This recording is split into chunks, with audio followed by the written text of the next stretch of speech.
Сәлем, тез дайындалатын алмалы бәліш дайындаймыз. Керекті ингредиенттер видеода көрсетілген. Ең алдымен алмасын дайындаймыз. Ол үшін қызып тұрған сковородкада сары майды ерітеміз. Кейіннен оған қант қосамыз.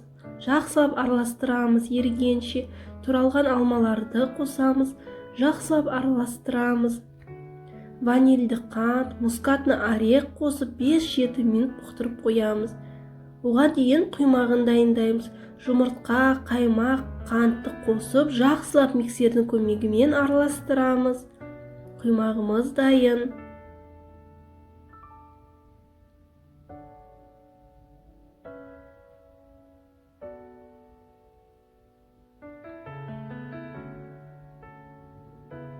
Майлаған ыдысымызды алып, лавашымызды сонда жаямыз.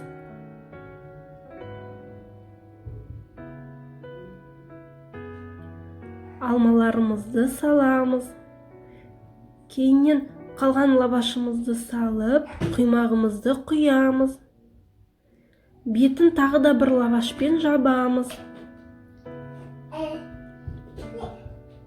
180 градус қызып тұрған пеште 10-15 минут пісіреміз.